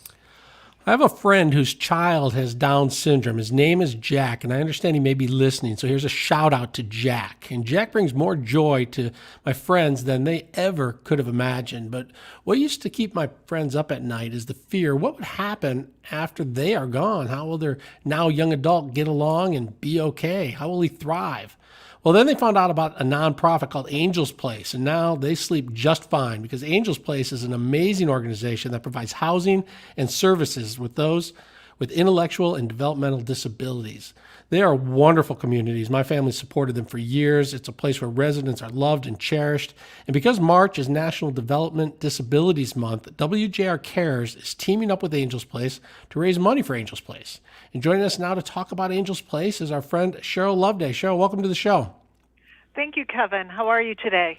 I'm doing great. Boy, you guys have come a long way since 1992. I remember the beginning years. I bet you do. You were part of those, or at least your parents were part of those foundational years, that's for sure. Yes, I remember sitting around in some very small meetings talking about public relations and other issues and how to grow. And wow, you guys have just done so much for so many people. Tell our audience about Angel's Place. Well, Angel's Place is a wonderful and beautiful story. You're so right, Kevin, about that. To think that two nurses could come together over lunch who didn't even know each other and begin a conversation, and much like you spoke about Jack, to have one mother talk about her daughter Charlotte and just be very concerned as to what could happen to her when she was no longer there, and to have that resonate with the other nurse, Loretta, and for them to talk to their friends, which included probably many friends of yours, and that just spiraled into an organization that now has 20 homes in the Tri-County area, soon to be 21 at the end of this summer, and serving 95 individuals with intellectual and developmental disabilities residentially. And pre-COVID, we served another 50 individuals in community-based services. And it is such a privilege to be a part of their lives and to be celebrating this month in their honor. So thank you. I know it's not inexpensive to take care of the residents. Tell us a little bit about the costs involved, Sure. and tell us a little bit about some of the services you guys provide. Well, some of the individuals we serve require 24-hour total care, and it requires multiple staff to assist in those types of environments. And then some of the individuals we serve maintain competitive employment. They may drive and just need a little bit of help each day to get through their day. And we help them in every aspect of their life, from personal care to meal prep to getting them to activities and work environments. So that comprehensive holistic care, which our intention is to provide it for life. Because that family that was worried about what's going to happen when I'm no longer here, we need to be there for that concern. And so it can cost on average $62,000 a year per person, some higher, some lower, but that's what it costs on average. And although 2/3 of that is covered through public mental health dollars and Social Security and things of that nature, 1/3 of that we have to fundraise for. So that's why this month and this campaign and WJR Cares is so critical to that effort. And we have this one. Go ahead. I was going to say, 20 homes is amazing. 20, soon to be 21 homes. That's outstanding. But that means we're dealing with a pretty big budget. So, 35%. That's close to $2 million a year. You guys need to come up with to help the residents that you currently have. Exactly. And this is one part of that effort this month in terms of our $60,000 campaign towards that goal. And we have this wonderful donor who has committed to matching up to $25,000 each dollar that our supporters give. And so that's a really huge gift that we're so grateful for. That's fantastic. Isn't it? It's amazing. It's been so hard with the pandemic and COVID for all nonprofits to raise money, and budgets have really been stretched. And I'm sure you guys have issues that have come up because of the pandemic as well. Oh, absolutely. We're really reliant on events, and we have a big dinner and a golf outing, and all those things had to be modified. And in some instances, we just had to cancel them as a result of COVID, and just life in general here within the Angels Place organization and community. It's just so changed, to keep everybody safe. We really, we don't really go to many places, so we're doing a lot of things virtually and doing a lot of porch visits and phone calls and cards and that type of thing. But it has been a huge strain. Yeah, when you come to an Angels Place house, there's so many smiles. There's so much joy that's there. Are the residents, are you seeing them be a little bit down because not as many people can come by and say hello? Well, they certainly are, but the smiles that light up on their faces, we just had a vaccine clinic here at our central office, and about 30 of the residents came wearing masks and social distancing for their COVID vaccine. And I got to tell you, we just had to restrain ourselves from hugging each other because you just want to caress and say hello in that way. But they are so resilient, Kevin. You talked about Jack and the smile he brings, but it's amazing to me, their resilience and their wherewithal. And I often think what they must be wondering, like why life stopped. But they adapt so well, and they're great people. It's an incredible organization. What can businesses and people do to help out? Well, we hope that you would be inspired. There's so many needs, but we hope that you would be inspired to participate in this appeal. We have pantry opportunities. We have some very targeted volunteer opportunities. So if you visit our website, angelsplace.com, and you see something there that inspires you, please give us a call. We'd love to have your support and help. And just advocate for people with disabilities. Absolutely. And just take a minute to go to www.angelsplace.com. You'll be amazed at the photos, the people, the whole spirit of the organization. You'll love it and you want to help, and you can find out how to help right there. Cheryl Loveday, thanks for being on the show.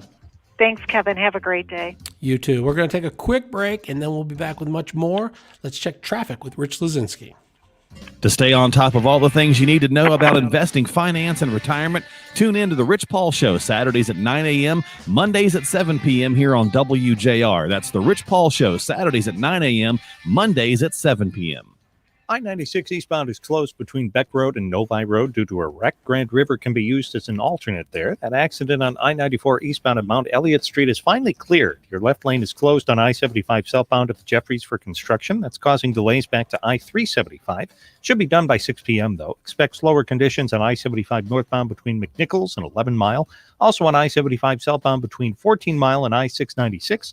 Folks are getting by slowly on I-94 eastbound between Shook Road and Metro Parkway, and traffic is backed up on I-94 westbound between the Lodge and Linwood Street. Now, WJR weather first from the Weather Channel.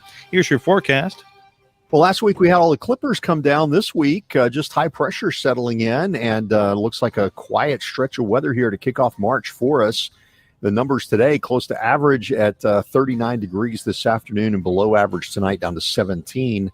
But 40s and 50s showing up for tomorrow and into Wednesday with sunshine. I'm meteorologist Scott Laurie. More on News Talk 760 WJR.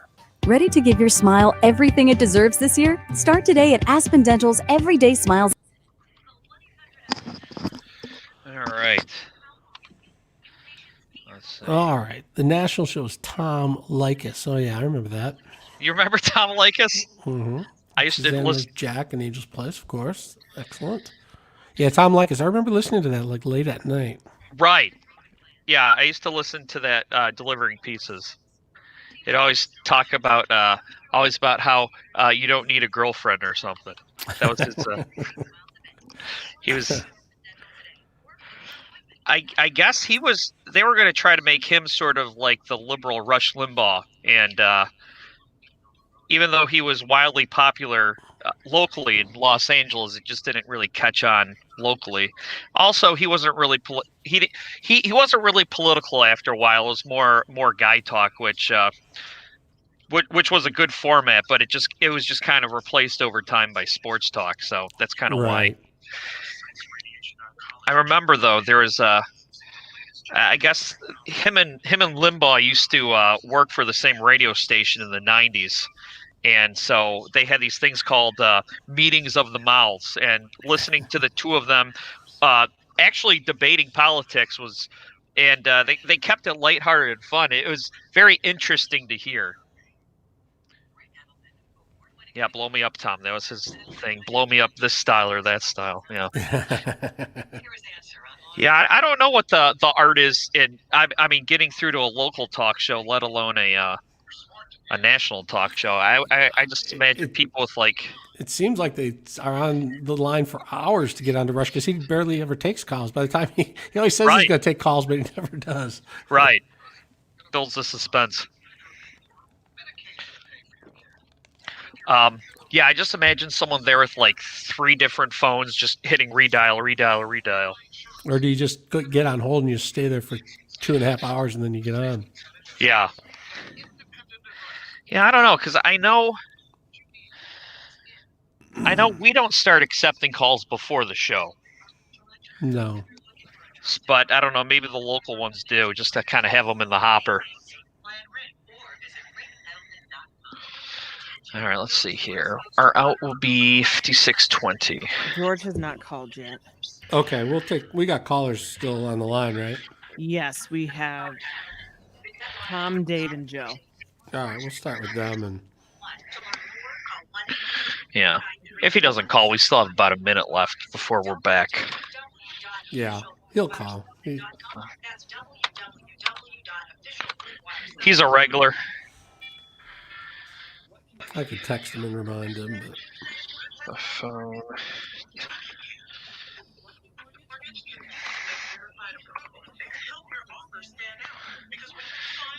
Lots of busy signals, yeah, I'd imagine. But yeah, like I said, August from White Lake, I've heard him on multiple times. Ken from Livonia gets through quite a bit, so I don't know. Yeah. I'm sure there could be a YouTube channel out there on tips and tricks on how to get through to a radio show. Phone from Rochester. All right, here we come. 15 seconds. Rocket. He's there. Verified approval is based on an underwriter's analysis of your individual financial information appraisal and title report. Call for cost information and conditions. Equal housing lender licensed in all 50 states and MLSConsumerAccess.org number 3030. This is The Guy Gordon Show on News Talk 760 WJR. Here's special guest host Kevin Dietz. Our phones are still lighting up about Donald Trump's speech yesterday at CPAC. Let's check in with Tom in Ohio. Tom, welcome to the show. Oh, hello, Kevin. Thank you. So I find it really puzzling and astonishing that the Republican Party in general and elected Republican leaders are still willing to tether themselves to the Trump panic after this man botched the COVID response.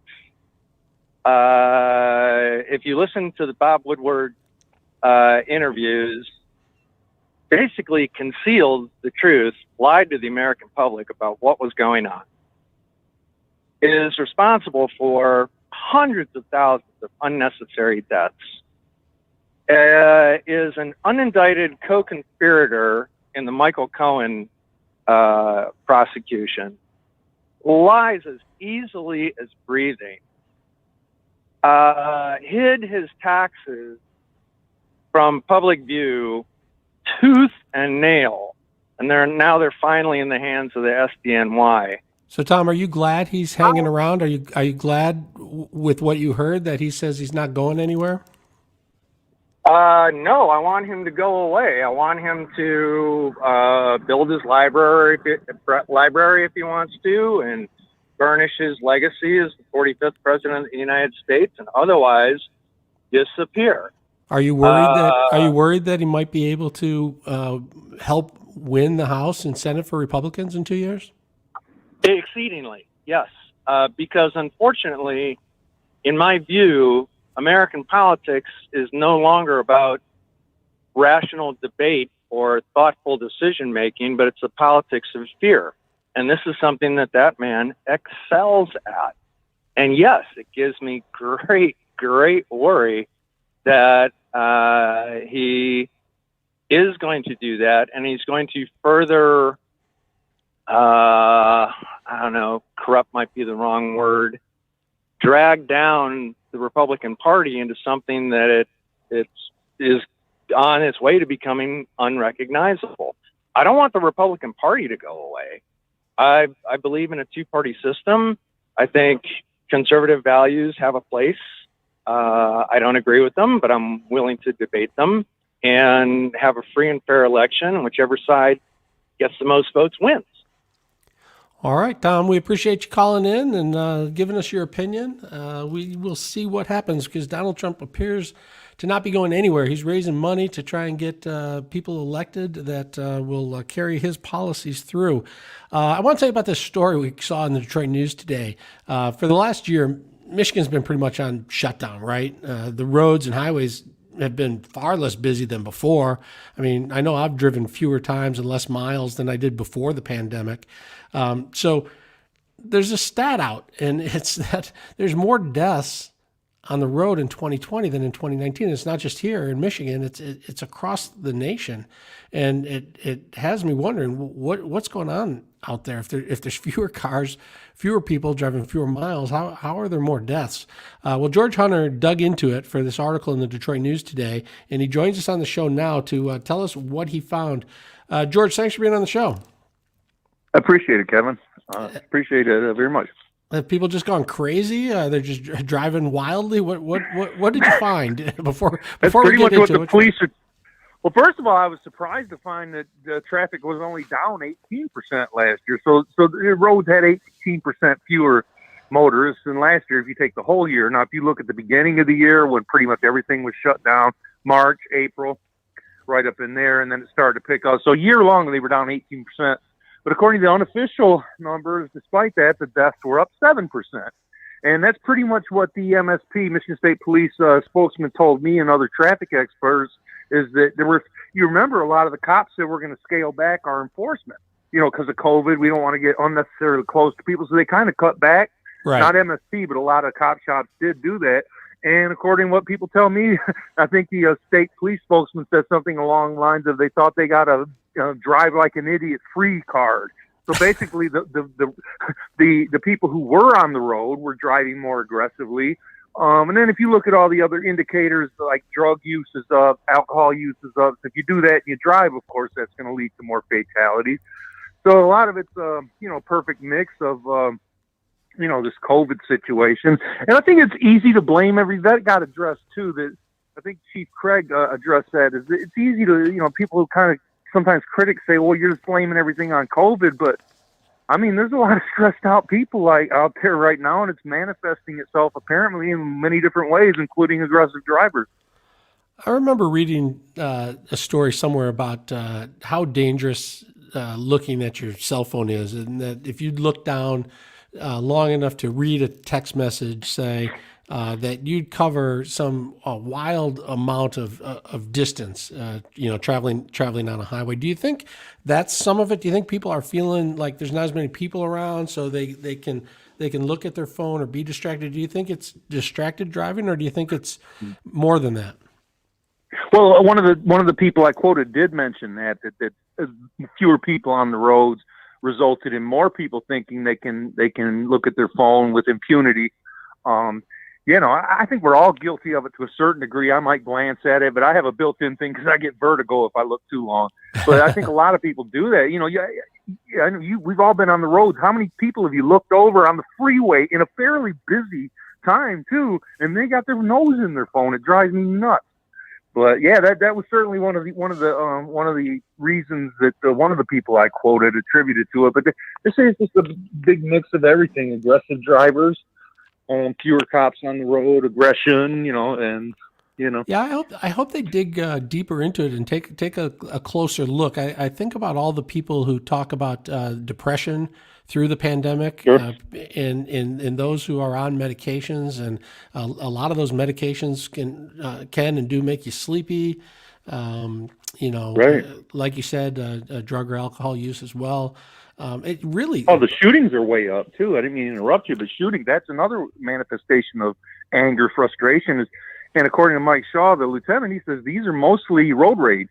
Someone cut me off, whereas before you might flip him the bird. Now they're whipping out a gun and just busting caps. So that's that's another manifestation of this, what we're talking about there. See, that's odd too, because you would think that with the pandemic, people are staying in their house. They're not seeing as many people. They're not getting in as many fights or beefs, and the shootings might go down. Maybe there'd be more domestics would go up, but maybe shootings might go down. But they're way up. Shootings way up. The people who are out are ticked off, apparently, from the looks of it. They're mad as heck, and they're not going to take it anymore. Well, it was a really good article. You can read about it in the Detroit News. I thought the statistics were interesting. I agree with you. I'm really surprised it was only 18% down the number of cars on the road, but deaths up 7%. All right, George Hunter, as always, thanks for coming on the show. We appreciate it. Thank you. Take care. All right. We will be back tomorrow. I hope you have a good evening. Right now, we are going to check traffic with Rich Lazinski. This report is sponsored by Exergen. Accuracy matters. Get a $5 rebate by trading up any non-contact thermometer toward an... We're all set. Okay, thank you for your help, and we'll check the Lucy tomorrow, and you're going to be here tomorrow. You're just Oh yeah. I know you'll check in with Mike in the morning, and we'll cool. Talk to you at 9 tomorrow, Kev. Go to bed. It's past your curfew. You got to get up early. I know he's gonna be asleep in an hour. Right. All right. Well, thanks everybody who listened on Facebook, and everybody back at the studio. Appreciate it. And I will touch base with you soon, Laura. See you tomorrow. Bye. Bye. Bye, Kevin.